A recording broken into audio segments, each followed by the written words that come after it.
Gold trusted gold buyers మీరు తాకట్టు పెట్టిన బంగారాన్ని విడిపించి ఈ రోజు ఉన్న మార్కెట్ ధరకు కొనబడను. దాకా అండ్ అన్ని దానిలలో కూడా నర్స్ ఏంటి ఇంకా నెక్స్ట్ రాబోయే దానిలో కూడా నువ్వు ఫిక్స్డ్ ఇండస్ట్రీకి నర్స్ అని ఫిక్స్ అయిపోతావా ఏంటి? ఏమో ఇండస్ట్రీ నర్సింగ్ చేసేస్తారేమో నన్ను. ఇండస్ట్రీ నర్సింగ్ చేసేస్తావా? అప్పుడు మేము అందరం పేషెంట్లు అయిపోయి నువ్వు వచ్చి మమ్మల్ని ట్రీట్ చేయాలా?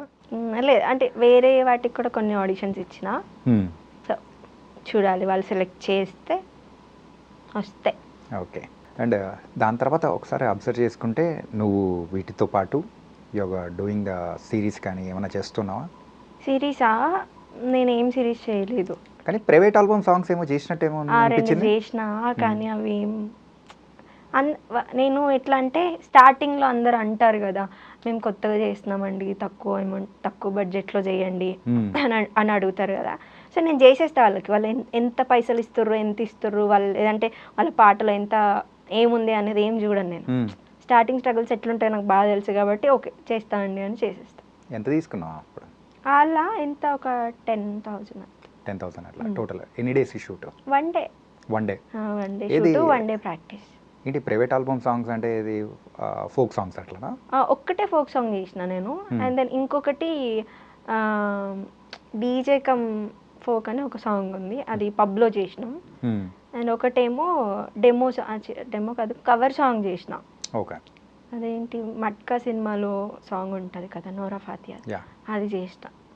అంటే వీటన్నిటికీ రాని పేరు నీకు ఒక ఇన్ఫ్లుయెన్సర్గా రావడం ఎలా అనిపిస్తుంది? I'm so happy. అంటే నేను ఇన్ఫ్లుయెన్సర్ దానికన్నా ముందు నేను ఎవరిని అంటారు కొంతమంది ఎక్స్పోజ్ చేసి ఫాలోవర్స్ని సంపాదించుకున్నాను, బట్ నేను ఎక్కడ నాకు ఎక్స్పోజింగ్ చేసినందుకు ఫాలోవర్స్ వచ్చారని నేను ఎప్పుడు అనుకోలేదు. నేను నా మాటలకి నేను మాట్లాడేదానికి ఫాలోవర్స్ వచ్చారని నేను అనుకుంటా. అసలు ఎక్స్పోజింగ్ అంటే ఏంటి? మరి మీకే తెలియాలి, జస్ట్ బాయ్ మీరు కదా, మీరు చెప్పండి. ఎక్స్పోజింగ్ అంటే అట్లా అందరికీ ఐడియా ఉంది, ఓకే. కాకపోతే ఏంటంటే ఎంత లిమిట్ వరకు దట్ కొన్ని బౌండరీస్ అనేది కూడా పెట్టుకుంటారు కదా. బౌండరీస్ ఉంటాయి, ప్రతి ఒక్కరికి బౌండరీస్ ఉండాలి ఎక్స్పోజింగ్ లో, లేకపోతే అది ఫ్యూచర్లో ఇప్పుడు చూడండి ఎప్పుడో చేసిన రీల్స్ వచ్చాయి, టిక్ టాక్ వీడియోస్ వచ్చి ఇప్పుడు బాగా ఫేమ్ ఉన్న వాళ్ళని చూపిస్తున్నారు కదా, ఇప్పుడు ఒకప్పుడు వీళ్ళు ఇలా ఉన్నారు ఇప్పుడు ఇట్లున్నారు అనేసి. సో ఏదైనా ఒక బౌండరీస్ పెట్టుకుని చేస్తే బాగుంటుంది అనిపిస్తుంది నాకు. ఓకే. నేనైతే నా లిమిట్లోనే చేస్తా, ఎక్కువ ఏం చేయను అనమాట.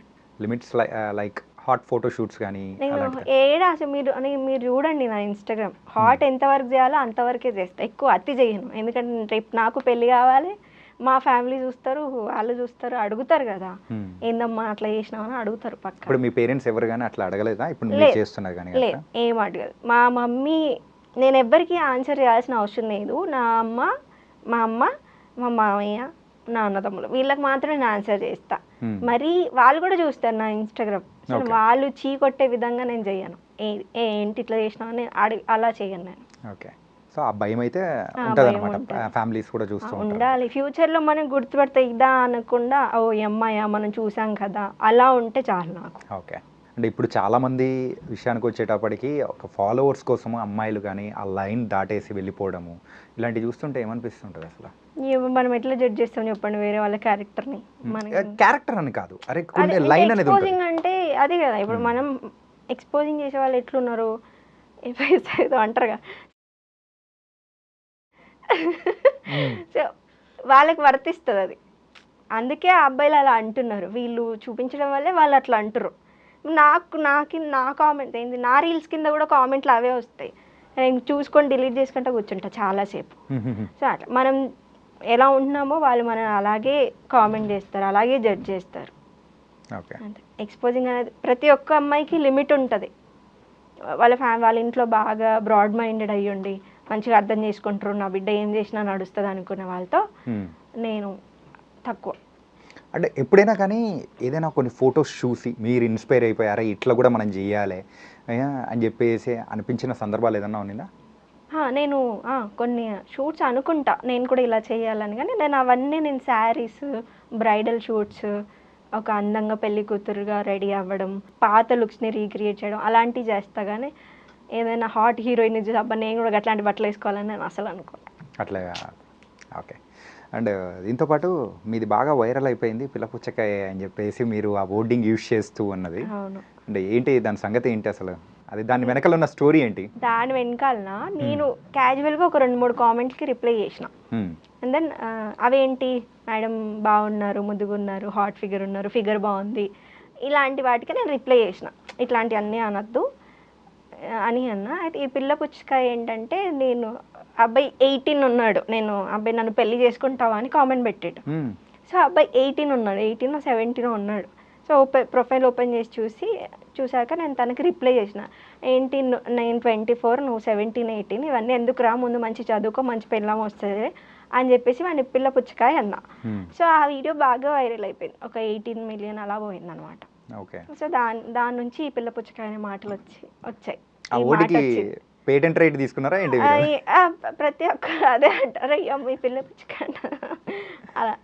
ఇన్ఫ్యాక్ట్ ఇంటర్వ్యూ స్టార్ట్ అవ్వక ముందు వరకు కూడా నాకు ఆ ఓటింగ్ గురించి తెలియదు. మా కెమెరా టీంలో ఒక పర్సన్ మీ ఫ్యాన్ అనుకుంటా, ఫాలోవర్ ఏమో, మనోడు చెప్పేటప్పటికి నాకు ఓ అని అనిపించి.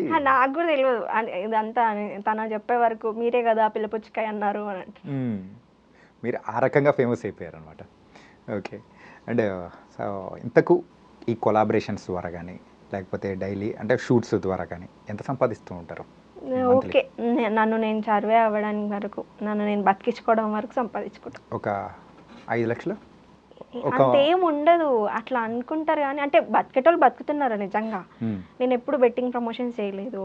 ఓకే. నేను ఎప్పుడు అంటే ఇది ఫేక్ అని ఉంటే అది చేయలేదు, అసలు నేను ఏది చేయలేదు. ఒక్కసారి బెట్టింగ్ ప్రమోషన్ చేసిన, ఒక్కసారి చేసిన. ఆ ఒక్కసారి చేసినప్పుడు చాలా మంది నా ఫ్రెండ్సే, నా క్లోజ్ ఫ్రెండ్సే వాళ్ళు నమ్మి వాళ్ళు పైసలు ఇచ్చారు. తర్వాత వాళ్ళు నువ్వు చెప్పింది నమ్మి మేము పైసలు పెట్టినాం, వాళ్ళు ఎవరు రిప్లై ఇస్తలేరు, ఇగో అగో అన్నారు, పైసలు ఎట్లా అంటే నాకు అది బాధ వేసింది. ఒక 10,000 సంపాదించాలంటే మనం ఎంత కష్టపడతామో నాకు తెలుసు. అందుకే నేను తర్వాత నా ఫ్రెండ్సే మోసపోతారు, పక్కన వాళ్ళు నా ఫాలోవర్స్ కూడా నన్ను నమ్మి నేను ఏది చెప్తే అది చేస్తారు కదా.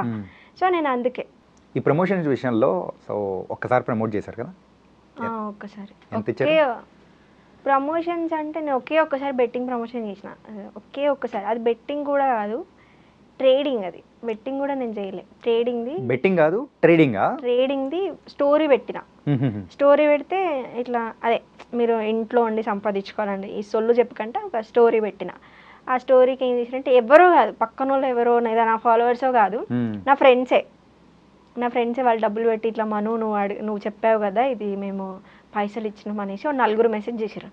అరే నాకు బాధ వేసింది, అరే నేను రాంగ్గా చేశానా, పాపం నా దోస్తులే, ఇప్పుడు 10,000 సంపాదించాలంటే చాలా కష్టం. బాధ వేసి నేను అతనికి చెప్పా, బ్రో నేను చెయ్యనిగా చాలు అని చెప్పారు. అంతే. ఎక్కువ అలా 20K ఇచ్చారు ఓన్లీ స్టోరీకి. 20Kనా? మరి మస్తు పైసలు వస్తాయి బెట్టింగ్ చేసే వాళ్ళకి. అందుకే మీరు అంటున్నారు కదా ఇప్పుడు ఒక 5 లక్షలు సంపాదిస్తురా అని, ఏడంగా వస్తాయి 5 లక్షలు మంత్లీ. ఒక అంటే ఇన్నాళ్ళ కెరియర్లో ఇన్ఫ్లుయెన్సర్గా సో ఒక నెలలో హైయెస్ట్ ఎంత సంపాదించుంటావు? నేను లాస్ట్ నవంబర్ డిసెంబర్లో నెలకు 1 లక్ష సంపాదించిన. నవంబర్ డిసెంబర్ కలిపి 2 లక్షలు సంపాదించిన. అంటే మంత్లీ ఒక 1. కానీ ఖర్చులు కూడా అట్లనే ఉంటాయి, మనం ఎంత సంపాదిస్తామో అంతే ఖర్చులు ఉంటాయి, మనం ఎంత వస్తుందో అంతే ఖర్చు పెడతాం.